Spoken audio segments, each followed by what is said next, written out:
आज हम पढ़ने जा रहे हैं प्रोबेबिलिटी थ्योरी। प्रोबेबिलिटी थ्योरी हमने इससे पहले पढ़ा बल्क ऑर्डर डिस्काउंट। उसमें क्या पढ़ा बल्क ऑर्डर डिस्काउंट में? हमने उसमें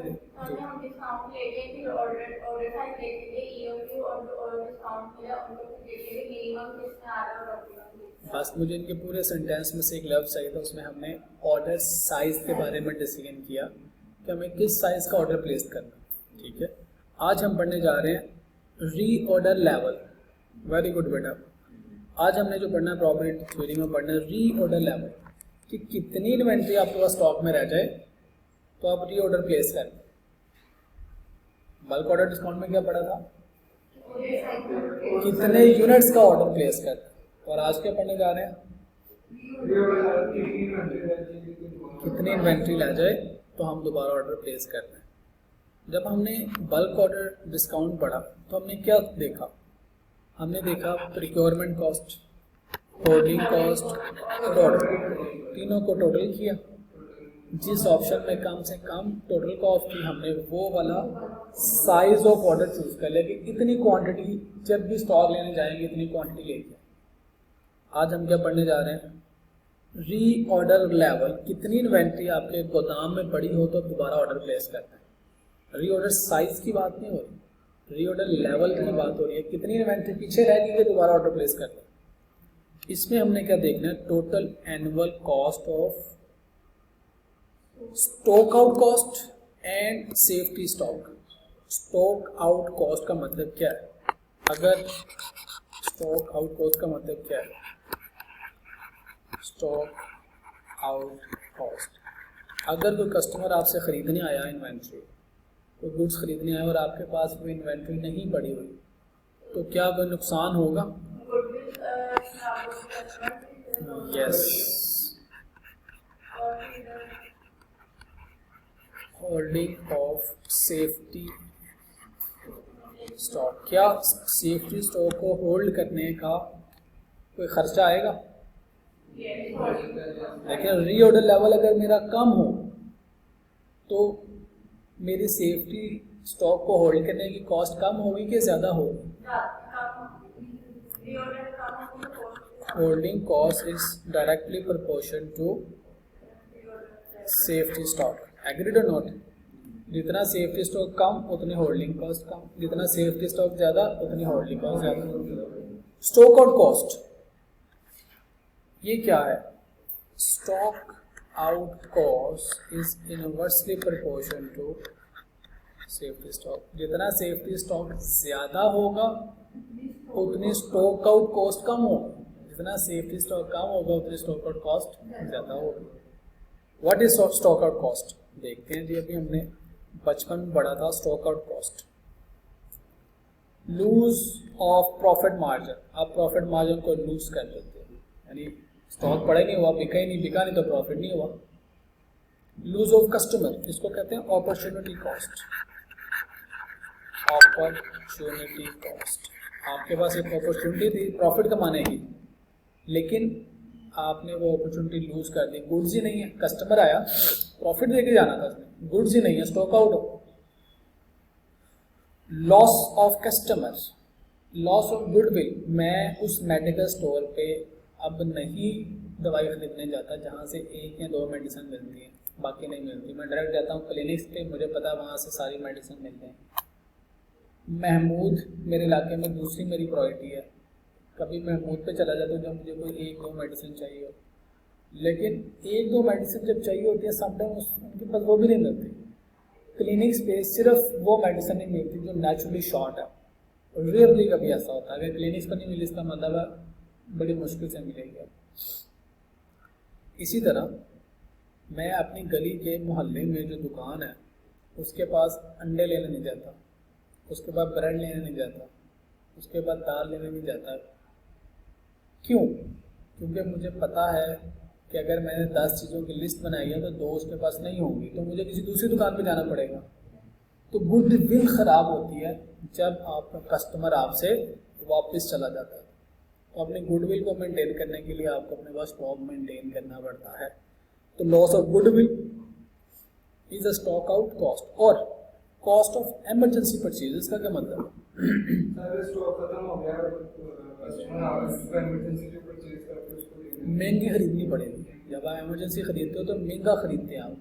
जब महंगा खरीदोगे शायद क्वालिटी कम होगी लेकिन खरीदने में कॉस्ट ज़्यादा होगी, तो वो भी स्टॉक आउट होने की वजह से आपको महंगा खरीदना पड़ना। तो ये है जी स्टॉक आउट कॉस्ट, और ये पेपर में आया हुआ है थ्योरी में। बताएं कि कोई से 3 रीज़न बताएं स्टॉक आउट कॉस्ट क्यों हो सकती है। आपने बताना है इस वजह से हो सकती है। अच्छा जी, अब हमने क्या कैलकुलेट करना है, स्टॉक आउट कॉस्ट और सेफ्टी स्टॉक को होल्ड करने की कॉस्ट। एवरेज स्टॉक की बात नहीं कर रहे, एवरेज स्टॉक का फॉर्मूला क्या था, safety stock plus average inventory. अब एवरेज इन्वेंट्री की बात नहीं कर रहे, अब हम सिर्फ किसकी बात कर रहे हैं, सेफ्टी स्टॉक की बात कर रहे हैं। ठीक है जी, तो ज़हन में रखना है कि जब भी प्रोबेबिलिटी थ्योरी आएगी तो हमें अब क्या कैलकुलेट करना है, total annual cost of stock out cost and holding cost of safety stock. Agreed?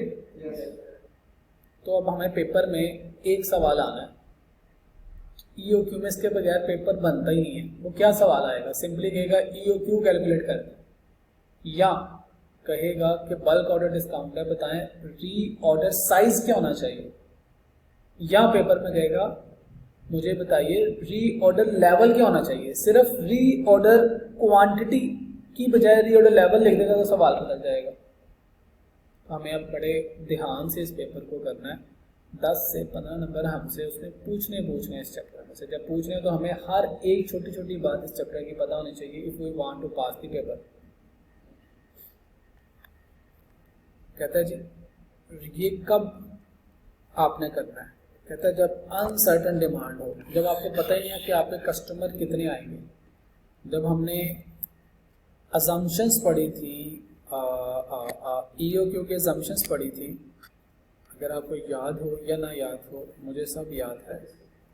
पहली अजम्पशन क्या थी, नो क्वांटिटी। अगर क्वांटिटी डिस्काउंट हो तो क्या करते हैं, हमने देख लिया, हमने री ऑर्डर साइज का डिसीजन लेना है। कहता है holding cost per unit will be constant, अभी तक कांस्टेंट, ऑर्डरिंग कॉस्ट भी कांस्टेंट, आगे जाके ये भी चेंज हो जानी है। कहता है नो सेफ्टी स्टॉक, जब सेफ्टी स्टॉक क्या होगा तब भी हमने देख लिया। फिर कहता था the demand for its input and output can be predicted with perfect certainty. आज हमें क्या पता चला कि नहीं, ऐसा रियल लाइफ में पॉसिबल नहीं है, हमें नहीं पता कितना कस्टमर आना। तो डिमांड जो है प्रिडिक्टेड परफेक्ट सर्टेनिटी, ये ईओक्यू की अजम्पशन। इसका मतलब हम ईओक्यू के अजम्पशंस को छोड़ते जा रहे हैं। और अगली बात क्या कहता है, कहता है immediately delivery from the supplier will be immediately. आज हमने देखना नहीं, प्रोबेबिलिटी ऑफ टाइम भी हो सकता है, कभी स्टॉक लेट भी हो सकता है, ये भी प्रोबेबिलिटी पढ़नी है। तो 2 तरह की हमने प्रोबेबिलिटी पढ़नी है। कौन कौन सी प्रोबेबिलिटी पढ़ेंगे जी, एक तो प्रोबेबिलिटी पढ़नी है हमने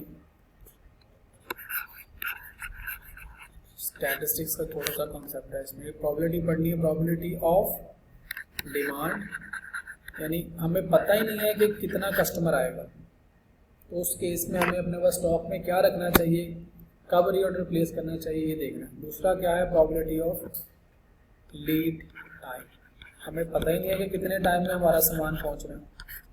तो लास्ट टाइम पेपर में ये सवाल पूछ लिया था उसने, कभी नहीं पूछा, 2 दफ़ा ज़िंदगी में उसने लीड टाइम का सवाल पूछा। एक दफ़ा उसने पूछा हुआ है CA फाइनल में, और एक दफ़ा आपके कैफ भी पूछ लिया। उसके अलावा कभी उसने ये सवाल नहीं पूछा लीड टाइम की प्रोबेबिलिटी। लेकिन लीड टाइम की डिमांड ये कई दफ़ा उसने पूछा, डिमांड का की प्रोबेबिलिटी। तो 2 तरह की प्रोबेबिलिटी पढ़नी है। क्या कहता है, कहता है probability table can be prepared for each possible blah blah blah, the probability demand is the lead time between order and delivery. ये प्रॉब्लम है। द रिस्क ऑफ हैविंग, हमें प्रॉब्लम है एक्सेस इन्वेंट्री ना रखी हो हमने अपने पास, क्योंकि उसकी कॉस्ट है।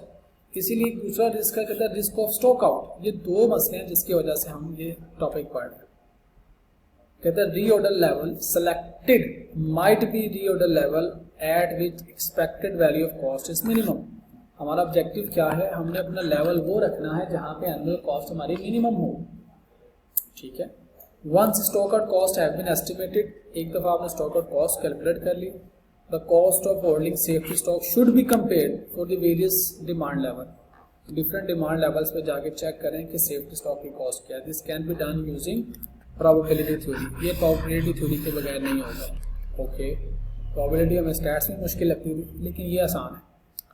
For each possible reorder level under consideration we can calculate possible demand in the lead time between order and delivery. पहली बात, अभी न्यूमेरिकल से समझाता हूँ तो it will be better understanding. दूसरी बात देखिए, the risk of excess inventory, the risk of stock out. हमारा ऑब्जेक्टिव क्या है? We have objective annual holding cost of safety stock, annual stock out cost. इसको हमने क्या करना है? ऑप्टिमम करना है, मिनिमम करना है। हमने जिस पॉइंट पे ये कॉस्ट मिनिमम हो जाएगी, हमने कहना है जी इसी साइज का ऑर्डर प्लेस किया जाए, इसी लेवल पे जाके री ऑर्डर प्लेस किया जाए।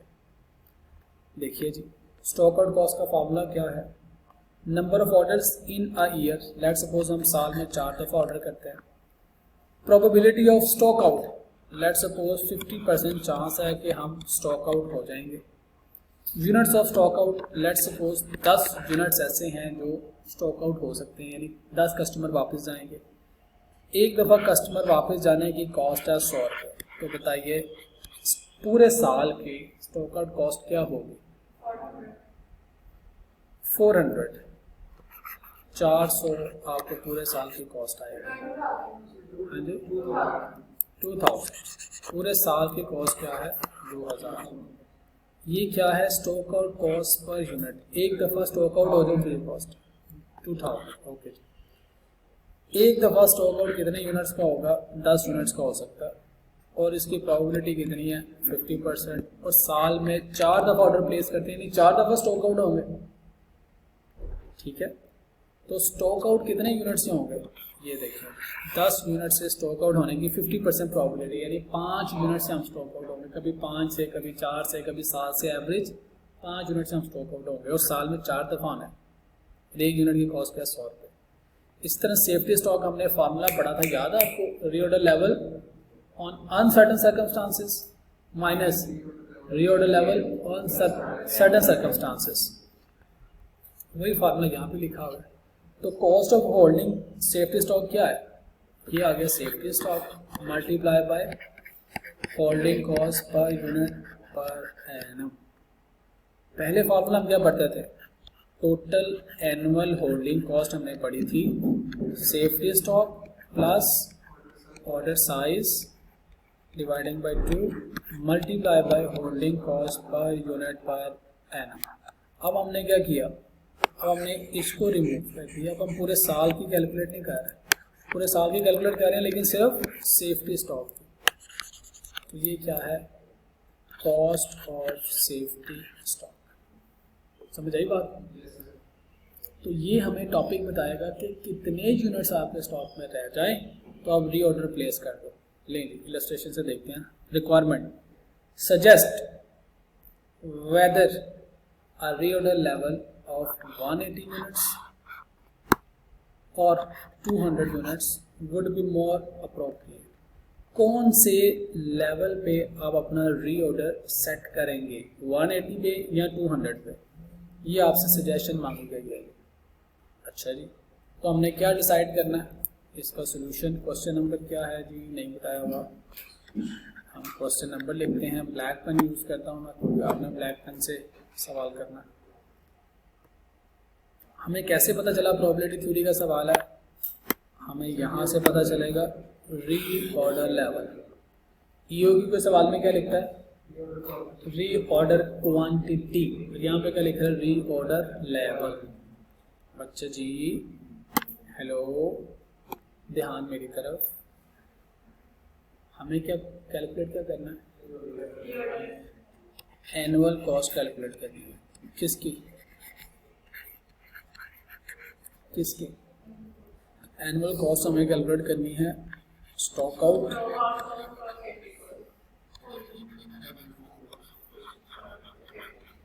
और दूसरे नंबर पे हमें annual cost of safety stock.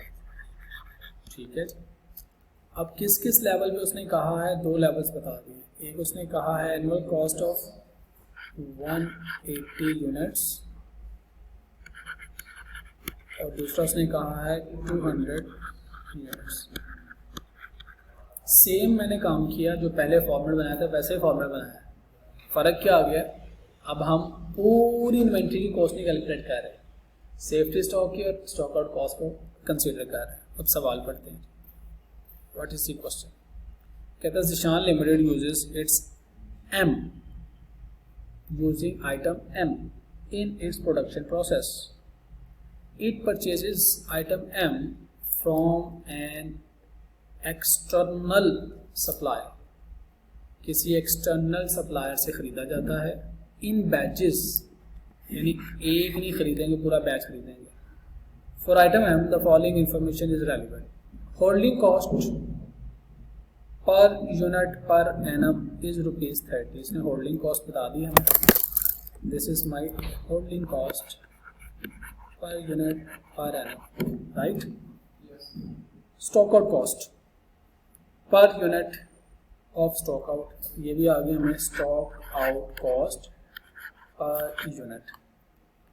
Lead time बताया उसने कि 1 हफ्ते में आपका सामान पहुंचता है, ओके 1 हफ्ते में आपका सामान पहुंचेगा, this is the lead time. EOQ order size क्या आपका, order size is equal to 540 units, उसने खुद बता दिया। Zeeshan Limited operates for 48 weeks each year, ये उसके साल का काम आ गया, साल में 48 हफ्ते वो काम करते हैं, ठीक है। कहता है weekly demand for unit M for production is variable as follow. अब हमें नहीं पता एनुअल डिमांड साल की क्या है, कहता है कौन सी डिमांड है, ये weekly demand for the production of M unit for production is variable. पहले तो हमें पता होती थी ना एनुअल डिमांड ये है, या हम कैलकुलेट कर लेते थे, अब हमें पता ही नहीं है हमारी डिमांड क्या है, अनसर्टन है। EOQ कहता है कि डिमांड इज सर्टन, यहाँ पे क्या है, डिमांड इज अनसर्टन। कहता है जी units demanding during the lead time, 1 हफ्ते में 140 यूनिट की ज़रूरत पड़ती है और इसकी प्रोबेबिलिटी कितनी है, 10%। 160 यूनिट्स की ज़रूरत पड़ती है 1 हफ्ते में और उसकी प्रोबेबिलिटी 20%। 180 यूनिट्स भी कभी इस्तेमाल होते हैं लेकिन उसकी प्रोबेबिलिटी क्या है, 30%। 200 यूनिट्स भी 1 हफ्ते में यूज़ होते हैं लेकिन उसकी प्रोबेबिलिटी क्या है, 40%।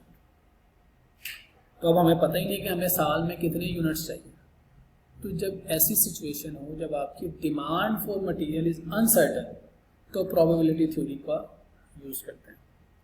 तो प्रोबेबिलिटी थ्योरी क्या कहती है, ये कहता है कि suggest whether reorder level of 180 units और 200 units would be more appropriate. सबसे पहले तो सेफ्टी स्टॉक हमें पता होना चाहिए ना, हमारा सेफ्टी स्टॉक क्या है।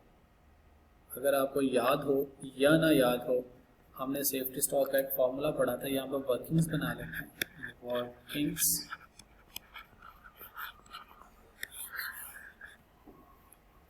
वर्किंग्स में safety stock,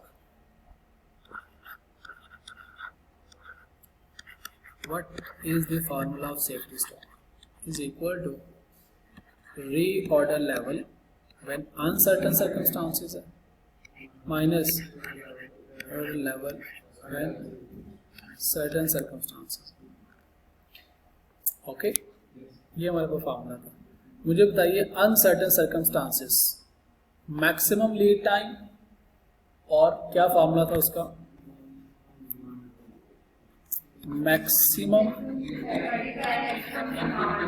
demand multiply by maximum lead time, ठीक है जी। इसमें से माइनस करना आपने एवरेज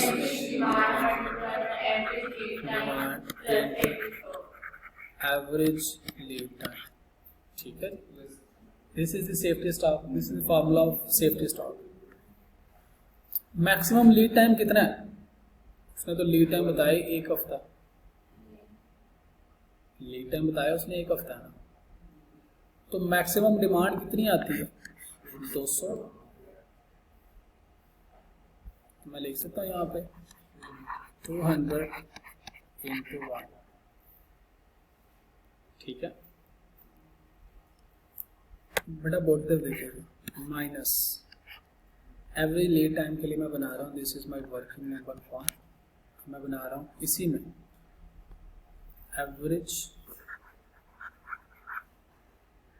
एवरेज डिमांड, ये बड़ा इंपॉर्टेंट पॉइंट है बेटा जी, पेपर में तंग करता है। एवरेज डिमांड ड्यूरिंग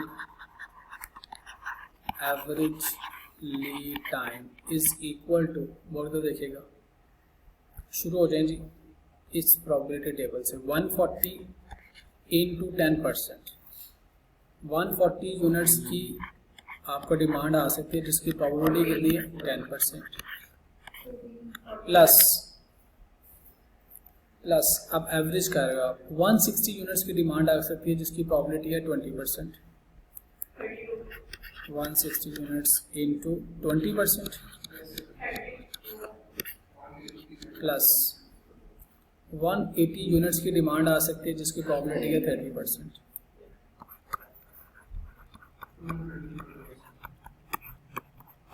200 यूनिट्स की डिमांड आ सकती है जिसकी प्रोबेबिलिटी कितनी है 40%। तो यहाँ से जो जवाब आएगा 14 plus 32 54 plus 80 is equal to what 180 units. This is my average demand during average lead time. ये probability theory का फार्मूला अप्लाई किया मैंने, 180 इसके साथ लिख दें, नीचे वर्किंग नंबर 2 लिख दें, वर्किंग नंबर 2 में कैलकुलेट किया, एग्जामिनर को बता दें this is working number 2। Further simplify करें, 200 minus 180 is equal to 20 is my safety stock. तो हमारे पास फॉर्मूला क्या है जी सेफ्टी स्टॉक का, safety stock multiply by holding cost per unit per annum, ये फॉर्मूला है जी।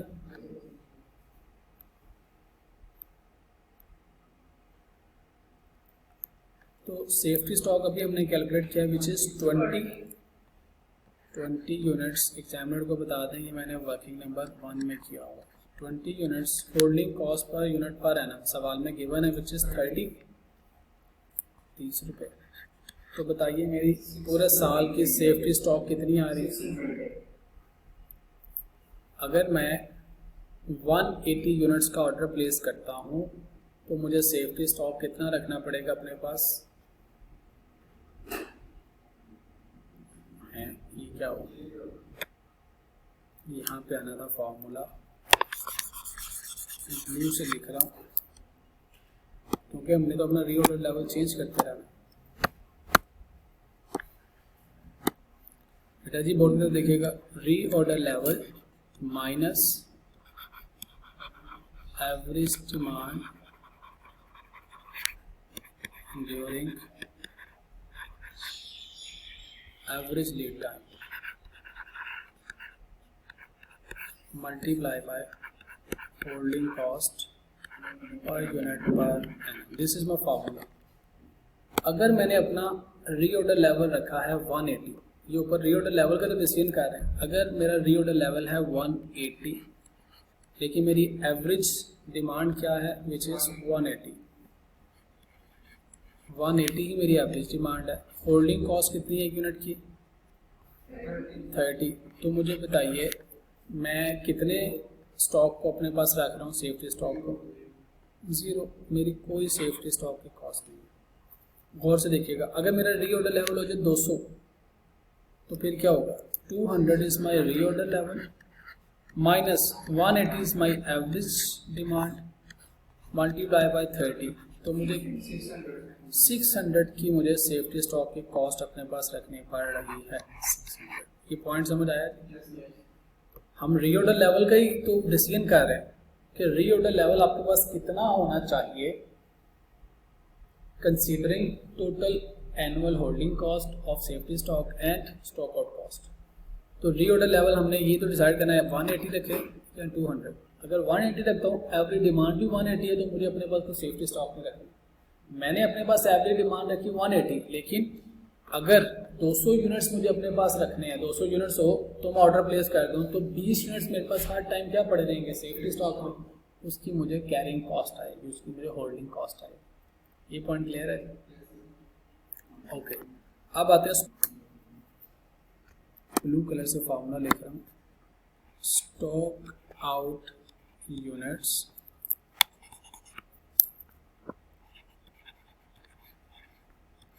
मल्टीप्लाई बाय प्रोबेबिलिटी कितनी है,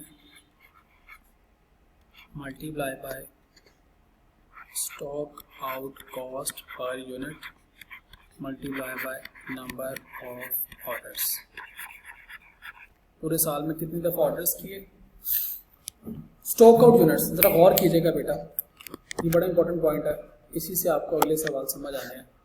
अगर मैं रीऑर्डर लेवल रखता हूँ 180 पे, गौर कीजिएगा, मेरा रीऑर्डर लेवल कितना है 180। अगर मैं 180 यूनिट्स रह जाए तो अपने पास ऑर्डर कर देता हूँ। 180 से ज़्यादा अगर मेरे पास 200 यूनिट्स रह जाए, 200 यूनिट्स का ऑर्डर आ, 200 यूनिट्स की रिक्वायरमेंट आती है, तो मैं कितने यूनिट से स्टॉक आउट होऊंगा। 180 तो मेरे पास डिमांड है और 180 पे मैं जाकर ऑर्डर भी कर देता हूँ। अगर कभी मेरे पास तो 180 के लिहाज से 180 रह गए तो मैंने दोबारा ऑर्डर कर दिया, 180 रह गए दोबारा ऑर्डर कर दिया। लेकिन अगर मुझे कभी 200 की ज़रूरत पड़ जाए एक हफ्ते में, तो मैं कितने यूनिट से स्टॉक आउट होऊंगा, 20 यूनिट से स्टॉक आउट होऊंगा। तो ये है हमारी स्टॉक आउट 200। ये देखिएगा बोर्ड की तरफ, 200 माइनस 180, ये है मेरे पास स्टॉक आउट यूनिट्स। ये होने की प्रोबेबिलिटी कितनी है, सिर्फ 40% प्रोबेबिलिटी है, इनटू 40% इनटू एक यूनिट स्टॉक आउट होने पे बिजनेस को कितना खर्चा आता है, 10 रुपये की कॉस्ट आती है, इनटू 10। पूरे साल में कितने ऑर्डर्स किए, नंबर ऑफ ऑर्डर्स कैसे निकलेंगे, number of orders average demand dividing by EOQ order size ना। हमें पूरे साल की एवरेज डिमांड चाहिए, एवरेज डिमांड कितनी है जी, एवरेज डिमांड निकाल लें, इसे कैलकुलेट कर लें। ये है during lead time, working number 3, average demand for the year. पूरे साल के लिए कैसे निकालेंगे, हाँ जी, average demand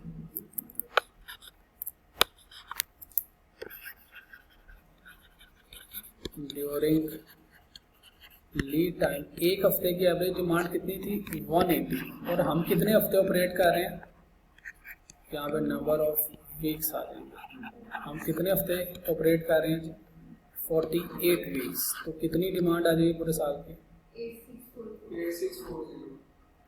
8640 units, 864640 dividing by EOQ, 8640 dividing by EOQ क्या है 540 का मैं ऑर्डर साइज प्लेस करता हूँ, डिवाइडिंग बाय 540। तो बताइए क्या आता है जी 216, बस ये मेरी आती है टोटल स्टॉक आउट कॉस्ट। देखिए आपके पास भी ये आती है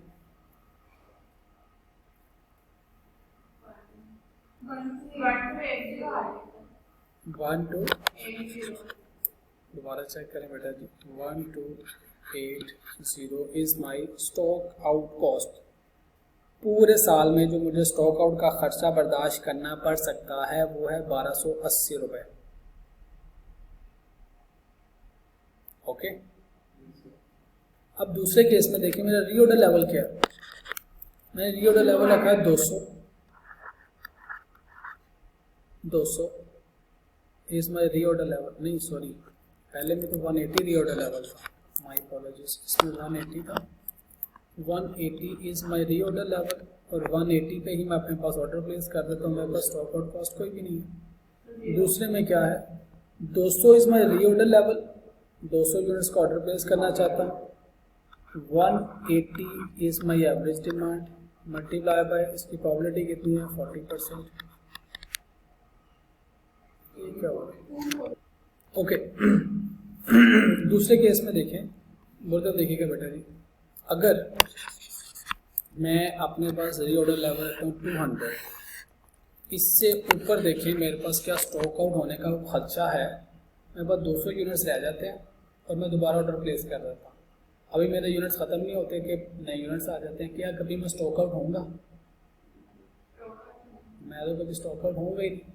तो इस केस में क्या मेरी स्टॉक आउट कॉस्ट आएगी? Answer is no, no stock out cost. इस केस में तो आनी नहीं, क्योंकि मैं 200 यूनिट्स अपने पास जब रह जाए दोबारा ऑर्डर प्लेस कर देता हूँ। मैक्सिमम 200 यूनिट्स की किसी हफ्ते में डिमांड आती है, तो मैंने तो स्टॉक आउट होना ही नहीं। तो सेकंड केस में मेरी स्टॉक आउट की कोई गुंजाइश बनती नहीं है, तो स्टॉक आउट कॉस्ट नहीं है। अब ग्रैंड टोटल कर लें। पहले केस में 1280, अगर मैं सेफ्टी स्टॉक को अवॉइड करता हूँ तो मुझे स्टॉक आउट कॉस्ट इंकर करनी पड़ेगी। अगर मैं स्टॉक आउट कॉस्ट को अवॉइड करता हूँ तो मुझे 600 रुपये की सेफ्टी स्टॉक को इंकर करना पड़ेगा। मुझे बताइए कौन सी ऑप्शन की तरफ जाऊँगा? Total cost of holding safety stock and order cost, safety stock and order cost, किसकी तरफ जाऊँगा? 200 यूनिट्स। तो whether suggest reorder level, reorder level will be 200 units. ठीक है जी, ये समझ आया? Yes sir. अब इसी तरह के एक और सवाल करते हैं फॉर बेटर अंडरस्टैंडिंग। बुक में लेंगे सवाल, इसको होमवर्क में लेंगे, टाइम थोड़ा होमवर्क। सवाल देखिएगा बेटा, रिक्वायरमेंट क्या है? Whether suggest an optimum safety stock, कितना सेफ्टी स्टॉक रखा जाए for Yusuf Limited. Optimum safety stock 0 रखा जाए या 0 से नेगेटिव में हो सकता है? नहीं। इस केस में ज़रा मुझे एवरेज बताइए, average demand during lead time क्या आती है? During lead time, lead time बताइए क्या होगा? इसको मल्टीप्लाई करें तो 8, इसको मल्टीप्लाई करेंगे तो 22, इसको मल्टीप्लाई करेंगे तो 45, इसको मल्टीप्लाई करें तो क्या आता है? 18 18 36 36 और 75। ग्रैंड टोटल करें 150 कर लेना, 150 कर लें।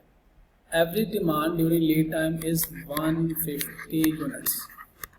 अब सवाल क्या है? कहता है suggest an optimum safety stock. Optimum safety stock का मतलब है आपने एवरेज डिमांड से नीचे नहीं जाना, इसको तो छोड़ दें। अब आपके पास 2 लेवल्स आ गए, एक रीऑर्डर लेवल आ गया आपके पास 150 और एक रीऑर्डर लेवल आ गया 188। तो ये सवाल आपने घर से करना। एक और सवाल ले लो, ये ICAP की किताब का सवाल है।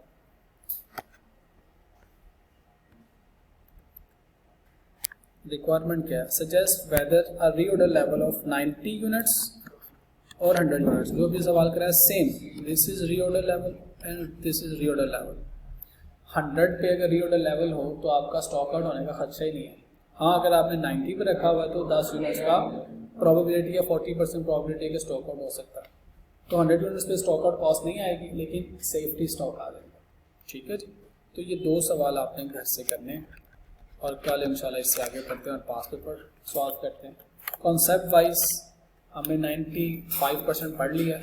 टाइम की प्रॉबिलिटी रहती है जो कि शायद अदर पेपर आता है, लेकिन वो भी हम इंशाल्लाह पढ़ेंगे। अल्लाह हाफिज़।